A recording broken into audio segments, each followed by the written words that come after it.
हमारी संस्कृति तो वो रही है कि हमने शरण में आए हुए व्यक्ति की रक्षा के लिए ऐसे ऐसे उदाहरण दिए हैं जो विश्व में आपको कहीं नहीं मिलेंगे।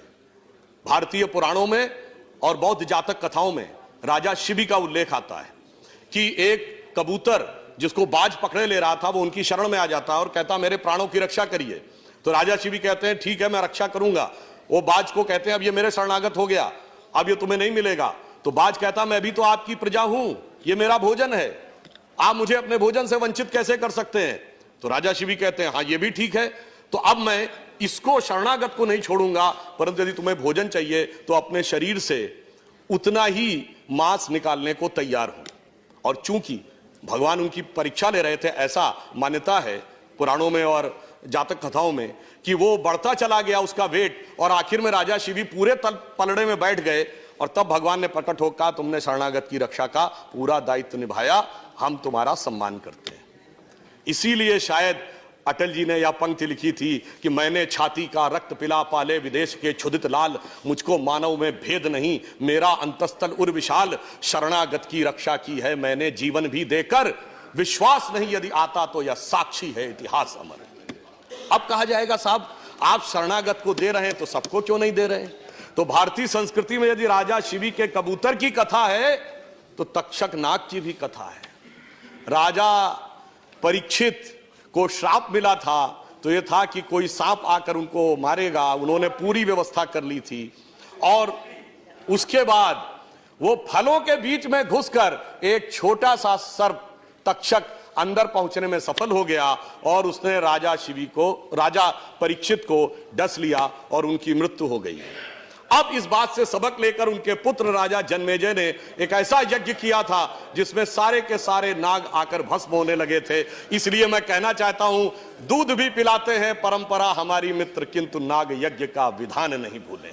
तो हम घुसपैठिए और शरणागत दोनों का नीरछीर विवेक की क्षमता हमें भारतीय संस्कृति परंपरा भी देती है। अब आधुनिक समय में आए तो कहा जाता है कि साहब आप बराबरी का व्यवहार नहीं कर रहे हैं, आप गंगा जमुनी तहजीब के साथ न्याय नहीं कर रहे हैं। तो मैं पूछना चाहता हूं गंगा जमुनी तहजीब कहां से शुरू हुआ ये वर्ड। सबसे पहले ये शब्द प्रयोग होता है जब मुगल शहजादे दारा शिकोह ने अपनी किताब लिखी मंजुमल बहरीन, जिसका मतलब होता दो समुद्रों का विलय। अब आप बताइए दो समुद्रों का मिलन जिसे कहता है वो आदर्श नहीं, बाकी दूसरे लोग आदर्श। अरे इस देश की गंगा जमुनी तहजीब तो ये थी, इस देश की गंगा जमुनी तहजीब तो ये थी कि बुल्ले शाह ने ये बोला था जो आज किसी को सुनने में बड़ा अजीब लगेगा कि आज होली खेलूंगी मैं कहे बिस्मिल्लाह। ये बुल्ले शाह ने बोला आज होली खेलूंगी मैं कहे बिस्मिल्लाह।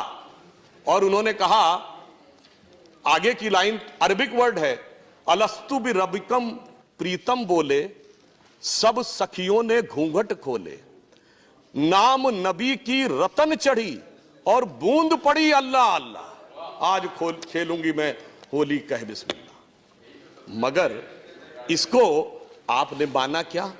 अब मैं उदाहरण देता हूं, चित्रकूट के घाट की घटना थी कि अब्दुल रहीम खान खाना और तुलसीदास जी दोनों अच्छे मित्र थे, दोनों साथ में थे।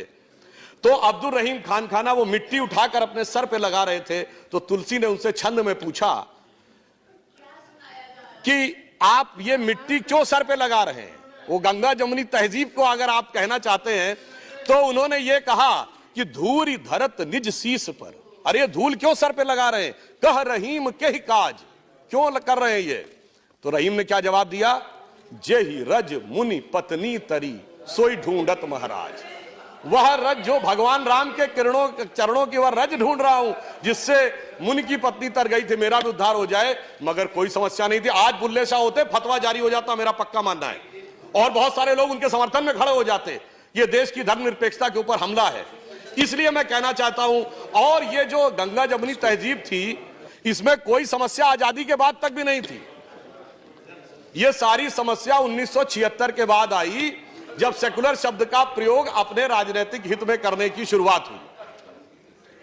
अगर मैं आपसे कहना चाहूं, आप सब ने वो सुना होगा मन तरपत हरि दर्शन को आज, ये किसने गाया, मोहम्मद रफी ने। लिखा किसने, शकील बदायूनी ने। संगीत किसने दिया? नौशाद ने। तो गंगा जमुनी तहजीब ये थी।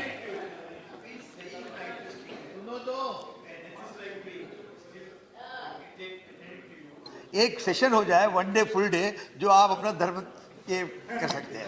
नहीं, मैं सिर्फ यह बताना चाह रहा हूं कि गंगा जमुनी तहजीब ये थी, संयोग तो ये था, मगर इनकी नजर किधर जाती है? जितने मैंने नाम गिनाए, इनके लोगों की कभी जयंती मनाते हुए वो लोग नजर आए जो आज प्रदर्शन करते नजर आ रहे हैं? वो लोग आज नजर नहीं आते। वो तो आज कहते हैं हमने 800 साल इस देश पे हुकूमत की, अभी कुछ दिन पहले बयान दिया, और फिर कहते हैं कि साहब हम तो मजलूम हैं, हमें अधिकार मिलना चाहिए। ऐसी विचित्र स्थिति आज के देश में आकर खड़ी करने का प्रयास किया जा रहा है जो सत्य से बिल्कुल परे है। आपने कभी नहीं सुना होगा पूरी दुनिया में कि कोई यह भी कहे कि हमने इस देश पे शताब्दियों तक हुकूमत की है और फिर यह कहे हमें स्पेशल स्टेटस मिलना चाहिए।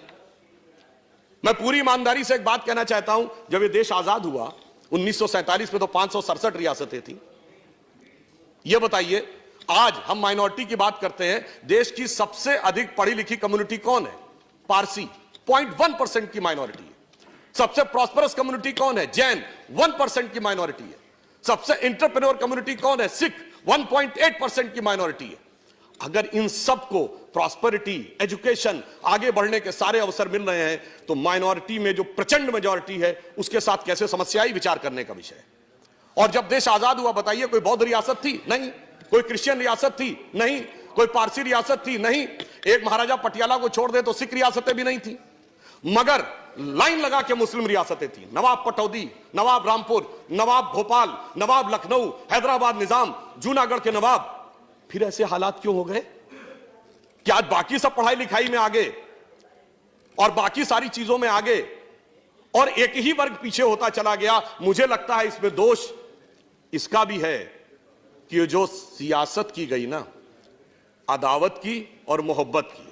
किसी ने दिखाने की कोशिश की कि हमें तुमसे बड़ी मोहब्बत है, तो किसी ने दिखाने की कोशिश की कि फलां को तुमसे बड़ी अदावत है, और उस सियासत ने कहां यह पहुंचाया सभापति जी, किसी को किसी की मोहब्बत ने मारा, किसी को किसी की अदावत ने मारा, पर इस शराफत अली को सेकुलर सियासत ने। इसलिए मैं ये कहना चाहता हूं, आज के इस यथार्थ को देखिए, पूरे देश में जो सामने दिखाई पड़ रहा है। ज्यादा खतरनाक बात जानते हैं क्या हो रही है?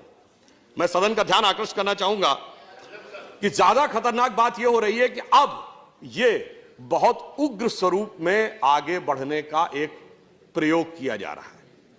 और उसका उदाहरण मैं यह कहना चाहूंगा, जब सीए का विरोध हुआ तो विषय क्या था कि असम की संस्कृति की रक्षा करनी है या असम के लोगों के हितों की रक्षा करनी है। मगर सबसे पहले आंदोलन कहां शुरू हुआ? जामिया में, उसके बाद अलीगढ़ में, उसके बाद नदवा में, उसके बाद हमारे एक दूसरे सदन के सांसद हैं जो हैदराबाद के वो सबसे बड़े झंडा बरदार, अलंबरदार बन गए। और सबसे पहले रेजोल्यूशन कहां पास हुआ? केरल की असेंबली में। अब बहुत ही सहजता से समझा जा सकता है, इसमें कोई रॉकेट साइंस नहीं है कि ये। और सुनिए, फिर उसके उपरांत क्या हुआ सभापति महोदय? ये सारे विषय गौण हो गए। पता नहीं कौन कौन से विषय आने लगे उसके अंदर। कश्मीर से लेके धारा 370 से लेके देश को अलग करने से लेके आसाम को परमानेंट अलग करने तक। तो ये देखकर यह मन में संदेह उत्पन्न होता है कि यह सारा का सारा जो घटनाक्रम है, हम सभी लोग बहुत जिम्मेदार लोग हैं, हमें यह समझना चाहिए कि ये सारी की सारी चीजें जो हो रही हैं, क्या हमारी गंगा जमुनी तहजीब के हिसाब से हैं, क्या हमारे संविधान के हिसाब से हैं, या जो संविधान में कमेटियों में लिखा उसके हिसाब से हैं, या फिर ये कोई एक खतरनाक प्रयोग है, हम जाने में अनजाने में उसके शिकार होते चले जा रहे हैं और देश और समाज को भी उसकी गिरफ्त में लाते चले जा रहे हैं। और जब कोई इस प्रकार का कार्य होता है तो मैं सिर्फ एक उदाहरण और फैक्ट कोट करना चाहूंगा। एक बहुत बड़े पत्रकार हैं मार्क टेली, जो 26 वर्ष भारत में रहे, बीबीसी के उन्होंने संवाददाता रहे। उन्होंने, पुरानी बात नहीं है सभापति महोदय, 22 सितंबर 2019 को आर्टिकल लिखा है। उस आर्टिकल में क्या लिखा है कि Muslims in India are the luckiest.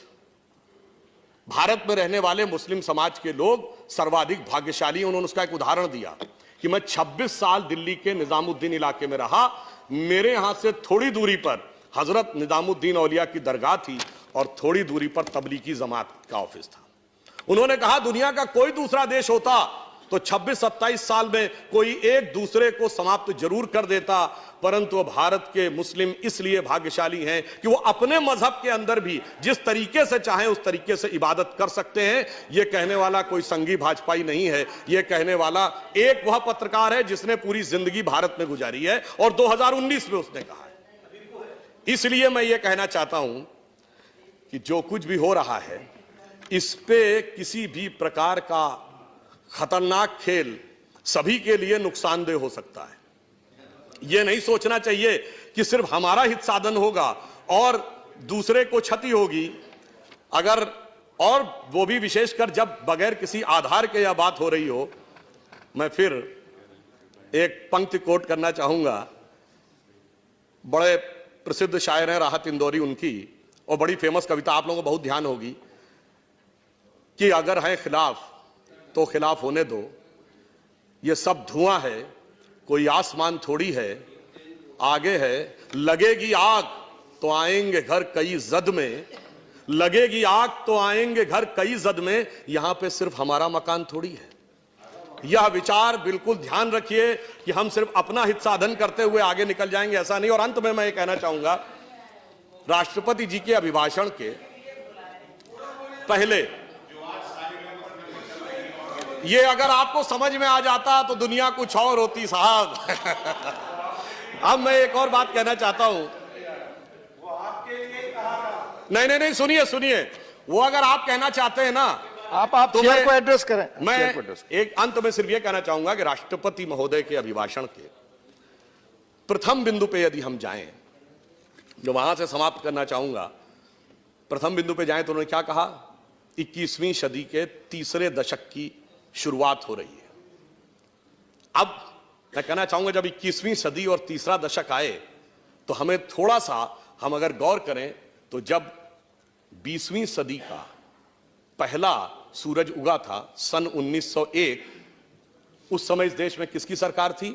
अंग्रेजों की। 20वीं दशक के मध्य में यानी 1951 में जब इस देश में पहला सूरज उगा तो इस देश में किसकी सरकार थी? कांग्रेस की।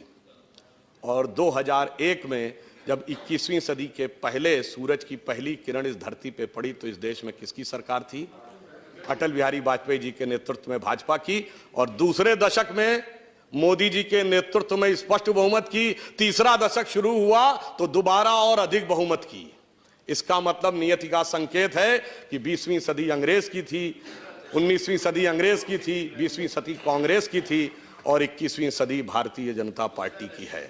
इसलिए आप सब लोग इन विचारों को समझिए, साथ में आइए और जो देश में प्रदर्शन चल रहा है, जो ये विचार चल रहा है, ये पूरी तरीके से तथ्यों पे आधारित नहीं है और जिस प्रकार से आग लगाने का जो प्रयास हो रहा है उसे रोकने का प्रयास करिए। सत्य को ढकने का प्रयास मत करिए।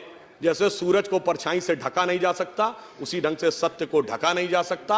आप इस यथार्थ को समझिए, मिलकर साथ चलिए तो देश के लिए भी सत्य होगा। यह पंक्ति कह के समाप्त कहूंगा, अटल जी ने कहा था ना, भरी दोपहरी में अंधियारा सूरज परछाई से हारा। इसलिए अंतरतम का नेह निचोड़े, बुझी हुई बाती सुलगाएं, आओ मिलकर दिया जलाएं। तो देश के इस दिशा में मिलकर कार्य करें, यही कहकर मैं अपना निवेदन समाप्त करता हूं। धन्यवाद।